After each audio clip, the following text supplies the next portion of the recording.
Subscribe करें हमारा official YouTube channel और बेल आइकन दबाकर पाएं सभी नोटिफिकेशन। नमस्कार। दिल्ली में और दिल्ली सहित पूरे देश में ओमिक्रॉन जो वायरस है, कोविड का वेरिएंट है, उसका ग्राफ लगातार बढ़ रहा है, उसके केसेस की संख्या लगातार बढ़ रही है। पर अच्छी बात यह है कि इंटरनेशनली जो ट्रेंड अभी तक देखने को मिले, उनसे हमने सबने बहुत कुछ सीखा देश में, और उससे ये भी समझ में आया कि ओमिक्रॉन कैसे बिहेव कर रहा है, उसका कैरेक्टर क्या है। तो इससे नुकसान ज़्यादा नहीं हो रहा, ये वही ट्रेंड शो कर रहा है जैसा ओमिक्रॉन ने दुनिया के और देशों में शो किया है। आज टोटल में देखें तो दिल्ली में इस समय करीब पिछले 8-10 दिन में जो केसेस आए हैं, पॉजिटिव केसेस टोटल इस समय दिल्ली में करीब 11,000 हैं। अब उन 11,000 में से हॉस्पिटल में देखें तो करीब 350 केसेस हैं। उनमें से भी ऑक्सीजन पे देखें तो केवल 124 केस हैं। अब वो 350 में एयरपोर्ट से आए हुए लोग भी हैं, उसमें किसी और वजह से हॉस्पिटल में गए हुए लोग भी हैं, लेकिन अगर ऑक्सीजन पे देखें तो 124 लोग हैं कुल मिला के, और वेंटिलेटर पे देखें तो 7 लोग हैं।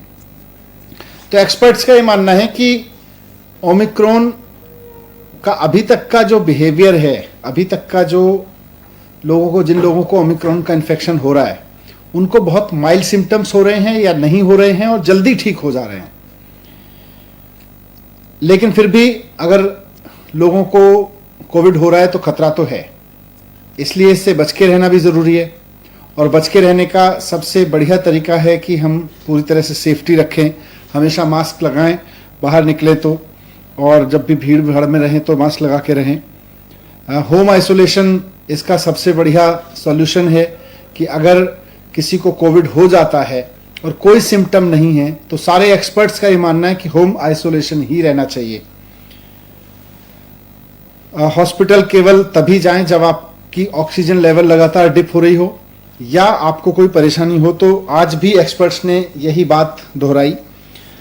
लेकिन बढ़ते हुए केसेस को देखते हुए सरकार भी इस बात को लेकर चिंतित है कि ये बहुत तेजी से ना फैले, इसको जितना नियंत्रित किया जा सके, क्योंकि इसकी कोई डायरेक्ट दवाई तो है नहीं, तो इसको जितना हम नियंत्रित कर सकें, इसके बढ़ने की स्पीड को जितना हम नियंत्रित कर सकें, उतना हम इसको ठीक से मैनेज कर सकते हैं।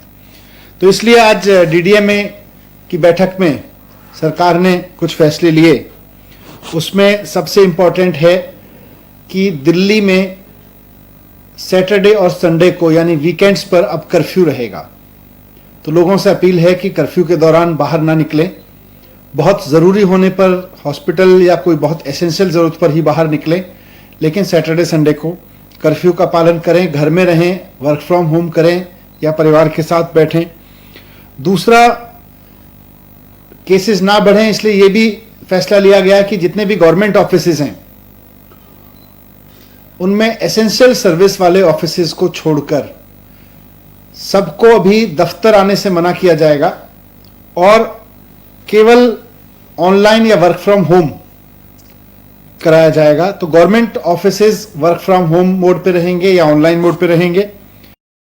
ऑफिसेज को 50% अलाउ किया जाएगा, वो 50% कैपेसिटी ऑफलाइन रखें और 50% ऑनलाइन या वर्क फ्रॉम होम रखें। एक और समस्या अभी पिछले दिनों में आ रही थी कि जो हमारे बस स्टॉप्स हैं दिल्ली में, लोग क्योंकि किसी न किसी काम से बाहर निकल ही रहे हैं, तो जो बस अड्डे हैं, बस स्टॉप्स हैं, बस स्टैंड हैं छोटे छोटे, और जो मेट्रो के स्टेशंस हैं, वो सुपर स्प्रेडर बनने का खतरा आ रहा था, क्योंकि आधी संख्या कर दी गई थी मेट्रो में कैपेसिटी की और साथ साथ बसेस में भी कैपेसिटी की, वो आधी कर दी गई थी संख्या, और उसकी वजह से मेट्रो स्टेशंस पर बहुत लंबी लंबी लाइनें लग रही थी, बस स्टॉप्स पर बहुत लंबी लंबी लाइन लग रही थी, वहाँ भीड़ हो रही थी, कई जगह भीड़ अनियंत्रित भी हुई, और ऐसे में कोरोना ओमिक्रॉन जो है वो सुपर स्प्रेड हो सकता है वहाँ से। इसलिए इसको देखते हुए ये भी फैसला लिया गया कि बसें और मेट्रो पूरी कैपेसिटी पे चलेंगी, लेकिन एक भी व्यक्ति को बिना मास्क के अंदर अलाउ नहीं किया जाएगा। तो अगर आप बस में जा रहे हैं या मेट्रो में जा रहे हैं तो बिना मास्क के आपको किसी भी कीमत पर अलाउ नहीं किया जाएगा, ना सिर्फ चढ़ना बल्कि वहां यात्रा करना भी अलाउ नहीं होगा। लेकिन बस और मेट्रो अब फुल कैपेसिटी पे चलेंगे, ये भी डिसीजन लिया गया।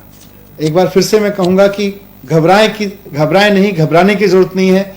मास्क को एक हथियार बनाएं, साथ साथ बहुत जरूरी हो तभी घर से बाहर निकलें, और जब निकलें तो अगर मेट्रो या ट्रेन से बस से जा रहे हैं तो उसमें भी ध्यान रखें कि मास्क लगा के चलेंगे।